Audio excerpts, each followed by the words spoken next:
Archaeologists recently found something fascinating from a forgotten Maya kingdom, a tomb hidden in a collapsing pyramid. Inside, there was a king buried for 1,700 years, a jade mask that looks almost human, but not quite. And all this thanks to the looters who missed it by just 6 feet.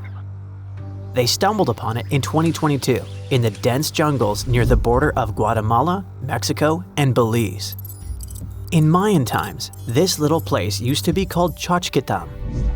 It's a lost city, half swallowed by jungle. This place meant pretty much nothing compared to other big Mayan cities, like Tikal or Teotihuacan, or so we thought. The team found a tomb of a Mayan ruler. The artifacts, the names of kings, all this revealed that Xochitlam wasn't just some tiny village. It was a pretty important place for that culture. And what they found inside that tomb may rival the treasures of any Maya metropolis. The tomb's ceiling had collapsed long ago, but the offerings were still inside and remained intact even after centuries. They recovered over 16 spondylus shells. These things were used by the ancient elite for power and rituals. That meant that whoever the tomb was related to, it was someone wealthy, of high status, who got themselves a ceremonial burial. Archaeologists also found carved femur bones. They were etched with hieroglyphs and names. Maya literally wrote their history in human remains. Researchers want to dive super deep and get a DNA analysis on the bones. Maybe that will help uncover familial ties, origins, or health problems these people might have faced. And most important of all, the mosaic jade mask. It was pieced together from luminous green tiles into an expression that feels almost human, almost alive. A lot of people were joking that it's just like Jim Carrey's mask in the famous movie. But it wasn't a magical artifact. That was the face of a forgotten Maya king, staring out at us after 1,700 years of silence. His name was etched into the femur bones, Itzam Kokaj Balam. Historians think this might be the ruler who reigned around 350 BCE. Unfortunately, this period is super underdocumented. We barely know anything about those times, but it looks like he was pretty important to the locals. One of the bones even showed a carved figure holding a deity's severed head. The deity's head looks exactly like the jade mask. Perhaps this was supposed to be the king himself, defeating some mythological villain. Other inscriptions mention the king's father and grandfather. That links Xochitlam to the mighty Maya capitals we mentioned, Tikal and Teotihuacan. Tikal was once the beating heart of the Maya world. It was a fascinating megapolis. A city rose from the Guatemalan lowlands with towering step pyramids that scraped the sky. That place was home to tens of thousands of people. It was also a hub of art, astronomy, and culture. The rulers were worshipped almost as living deities. Their deeds were carved into stelae that still stand amid the howler monkeys. Teotihuacan was located even further north. Now that was a mystery of another kind. It wasn't really Mayan, but rather Central Mexican. But still, that was a true metropolis, one of the largest cities in the world during its time. It was most famous for its Avenue of the Dead and colossal structures like the Pyramid of the Sun. It was a rich cultural center that had a worldwide influence. For centuries, both Tikal and Teotihuacan seemed to have completely different cultures. Tikal was a flourishing city-state where people loved reading, astronomy, and beautiful architecture. Teotihuacan was a titanic militaristic superpower. Two big centers of Mexico, separated by 600 miles of jungle and mountains. Compared to these imperial capitals, Xochitlam was a whisper. But it looked like this Itzam guy from the tomb wasn't just a ruler of a random village.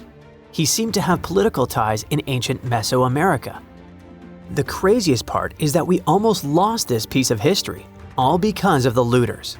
At some point in the past, grave robbers had tunneled dangerously close. They stopped digging just 6.5 feet away from the tomb. That's just like in that meme with the diamonds. Sometimes you stop digging right before you hit it big. But in our case, thank heavens they didn't get there first. That's how close we came to losing a piece of history. In an almost poetic irony, it was the looters' tunnels themselves that led Estrada Belli's team to the site. Archaeologists have been looking around and using the so-called LiDAR technology. That's basically laser beams shot from high above, which help them map the spot. It's like taking X-rays of the jungle floor. And that's when they found the little signs of intrusion. They quickly realized that if someone was digging here, they were probably looking for something important. Without the failing looters, they might have walked past a discovery. In any case, archaeologists want to keep searching. They might even find more chambers buried inside the abandoned pyramid. We just keep finding mysterious things related to the Maya. Recently, buried deep within the ruins of Tikal, archaeologists found a house, and in that house, a limestone altar. It was covered in vibrant murals of red, yellow, and black. What's weird is that this build wasn't made by Maya. It was unmistakably Teotihuacan in style. And just like the tomb from before, it was made about 1,700 years ago.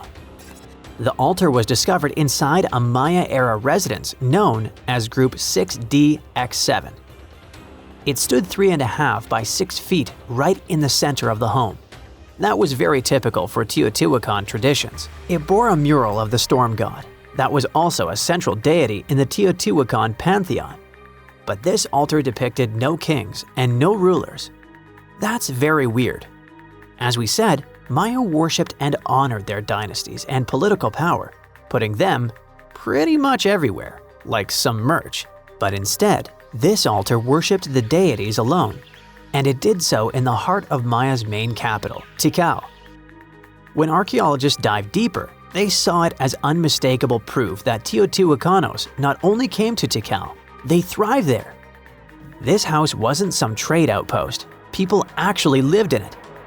Teotihuacanos built homes, practiced their rituals, and left their deities behind in this city. And Maya seemed to be chill about that. Researchers think this was a home for some elite people from Teotihuacan, or maybe it belonged to Mayans who practiced Teotihuacano culture and deeply respected it. But it might be something darker than a simple, friendly multiculturalism. The two cities weren't in the best relationship. There was some tension, maybe even surveillance. The house and the altar were probably built around 300 to 400 BCE. That was a period when Tikal was rising in power. This might have caught the attention of the mighty empire to the north. It's almost as if Mayans poked the beast. By 400 to 450 BCE, that attention may have become something sinister. The altar could have actually been the symbol of domination. Had the Maya of Tikal truly welcomed their guests, or did they come here and bluntly started building foreign altars in sacred spaces? Did Teotihuacan use this as some kind of soft invasion? In that case, it would make sense for Mayans to destroy that place or vandalize it somehow. Mayans regularly buried their buildings and rebuilt on top of them. But for some reason, this altar remained untouched. Mayans found it and buried it with the surrounding buildings as they were. No vandalism, no destruction, no rebuilding even. Looks like they had some complicated feelings about Teotihuacans. It was a time when cultures clashed, fused, overlapped, and possibly spied on each other. Perhaps one day we'll learn more about what really happened among these ancient civilizations. That's it for today. So hey, if you pacified your curiosity, then give the video a like and share it with your friends. Or if you want more, just click on these videos and stay on the bright side.